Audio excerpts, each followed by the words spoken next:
خواجہ خواجگان مالک ہندوستان سیدنا معین الدین چشتی اجمیری رحمت اللہ تعالی علیہ جب نئے نئے اجمیر میں آئے تو آپ خیمہ گاڑ کر کپڑے کا خیمہ گاڑ کر اجمیر کے قریب میں ایک جگہ پر رہتے تھے۔ انہی دنوں کی بات ہے، ایک نوجوان جو باہر تعلیم حاصل کرتا تھا، رہنے والا اجمیر کا لیکن تعلیم باہر حاصل کیا کرتا تھا، وہ اپنے شہر آیا کچھ دنوں کے لیے۔ تو وہ عصر کے وقت میں اس جگہ سے گزرتا تھا جہاں خواجہ کا خیمہ لگا تھا، تو وہ دیکھتا کہ خواجہ خواجگان مالک ہندوستان روزانہ خیمے کے باہر بیٹھے ہوئے روتے ہوئے ملتے، دیکھتا اور گزر جاتا۔ ایک روز اپنی ماں سے کہنے لگا، ماں مسلمانوں کا سادھو اپنے خیمے کے باہر بیٹھ کر روتا ہے، کیوں روتا ہے وہ؟ تو ماں نے کہا مجھے نہیں معلوم کیوں روتا ہے، جب خود معلوم کر لے۔ تو ایک روز میرے خواجہ کے پاس گیا اور جا کر کہنے لگا، بابا آپ کیوں روتے ہیں؟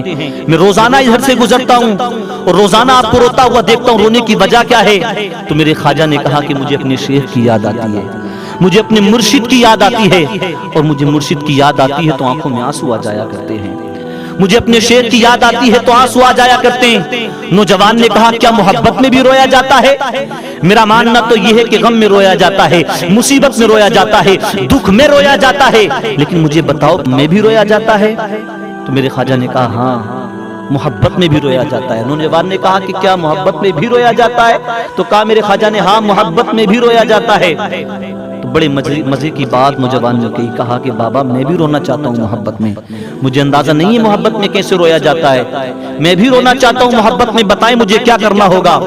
اب جملہ سنیں نوجوانوں، میرے خواجہ سے نوجوان نے کہا سرکار یہ بتائیں کہ محبت میں کیسے رویا جاتا ہے، میں بھی رونا چاہتا ہوں محبت میں۔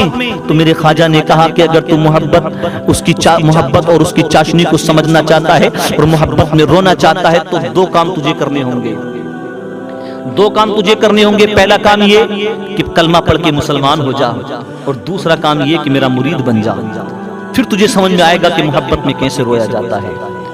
نوجوان نے اتنا سنا تو کہا ٹھیک ہے مجھے کلمہ پڑھا دیں، مسلمان بنا دیں۔ کلمہ پڑھا، مسلمان ہو گیا اور خواجہ کا مرید بھی بن گیا۔ اب میرے خواجہ نے کہا کہ اب شام کو تو میرے پاس رہے گا، مغرب میں میرے پاس رہے گا، عشاء میں میرے پاس رہے گا، سحر میں میرے پاس رہے گا، فجر میں میرے پاس رہے گا، ناشتہ بھی میرے ساتھ کرے گا اور کھانا بھی میرے ساتھ کھائے گا۔ اب یہی معاملہ ہے کہ اب نماز پڑھتا ہے خواجہ کے ساتھ، ناشتہ کرتا ہے خواجہ کے ساتھ، کھانا کھاتا ہے خواجہ کے ساتھ۔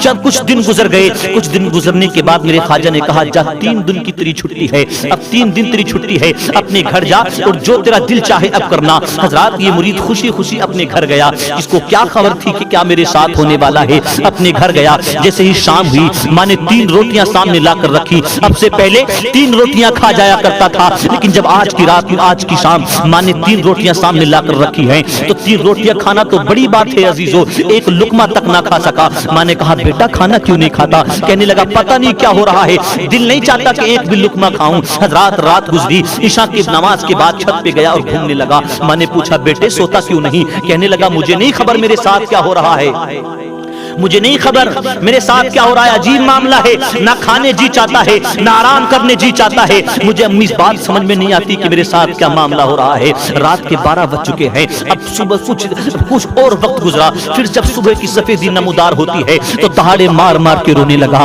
ماں نے آ کر کہا بیٹے رونے کی وجہ کیا ہے، کیوں رونے لگا ہے، کیوں رونے لگا ہے؟ کہا کہ مجھے محبت میں رونا آ گیا ہے، مجھے بابا کی محبت میں رونا آ گیا ہے، وہی مسلمانوں کا سادھو جس کے قریب تو نے مجھے بھیجا تھا اسی کی محبت میں رونا آ گیا ہے۔ ماں نے بھی وہی سوال کیا بیٹے کیا محبت میں بھی رویا جاتا ہے؟ کہا ہاں ہاں محبت میں بھی رویا جاتا ہے۔ ماں تو صبح کو میرے بابا کے پاس جانا اور جا کر کہنا کہ مجھ سے اب رہا نہ جاتا، یہ جدائی کے لمحے مجھ سے برداشت نہیں ہوتے۔ ماں نے کہا ٹھیک ہے بیٹے صبح کو چلی جاؤں گی۔ دوسرا دن آیا، ماں کسی وجہ سے نہ جا پائی۔ آج جب شام آئی ہے تو شام کے وقت میں رو رو کر اپنی ماں کے سامنے ہاتھ جوڑ کر کھڑا ہو جاتا ہے، ماں اب اور جدائی کو برداشت نہیں کر سکتا، اگر اور وقت جدا ہو کر گزرا تو اب تیرا بیٹا چل مر جائے گا، اب تیرا بیٹا جی نہ سکے گا، جا اس بابا کے پاس جا کر کہنا مجھے واپس بلا لے، یہ 3 دن کا عرصہ میں اس کے بغیر گزار نہیں سکتا ہوں۔ حضرات روتی ہوئی ماں خواجہ کے پاس پہنچی اور جا کر کہا بابا میرا بیٹا ہے جو تمہاری جدائی کو برداشت نہیں کر پا رہا ہے، تمہارے پاس آنا چاہتا ہے،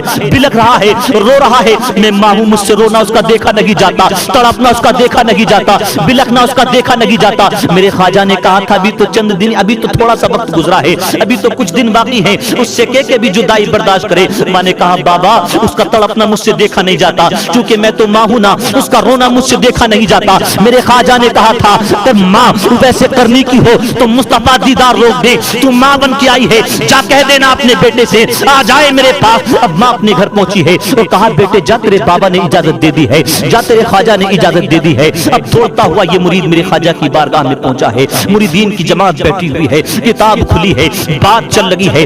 میرے خواجہ ہند کے راجا لوگوں کو کچھ بات سمجھا رہے تھے. پھر میرے خواجہ نے وہ آ کر وہ جو مرید دوڑتا ہوا آیا تھا ہاتھ باندھ کر کھڑا ہو گیا. خواجہ کی بات چل لگی ہے. پھر نگاہ اٹھا کر جب میرے خواجہ نے دیکھا, نگاہ سے نگاہ ملتی ہے, دہاڑے مار کر روتا ہے سرکار یہ ایک دن کا عرصہ بڑی مشکلوں میں گزرا ہے, یہ ایک دن کا عرصہ بڑی پریشانی میں گزرا ہے سرکار. ایک دن کی جدائی میں برداشت نہ کر پایا, ایک دن کی جدائی میں برداشت نہ کر پایا, ایک دن کی جدائی مجھ سے برداشت نہ ہو سکی. پھر میں زندگی بھر کی جدائی کیسے برداشت کر سکتا ہوں سرکار, اپنے قدموں سے کبھی جدا نہ کرنا سرکار. خواجہ غریب نواز نے قریب بلایا اور میرے غریب نواز قریب بلا کر سر پہ ہاتھ رکھتے ہیں اور ہاتھ رکھنے کے بعد کہتے ہیں بیٹے یہ بتا کیا رات سویا بھی نہیں؟ کہا کہ خواجہ نیند نہیں آئی. کیا کچھ کھایا؟ کہا کہ میں نے کچھ کھایا بھی نہیں, آپ کی جدائی میں نہ کھانے کو دل چاہتا تھا نہ سونے کو دل چاہتا تھا. اب جملہ سننا سننی مسلمانوں, میرے خواجہ نے ہند کے راجا نے کہا کیا سمجھتا ہے کہ تو تنہا رات کو جاگتا رہا؟ تو تنہا نہیں جاگ رہا تھا,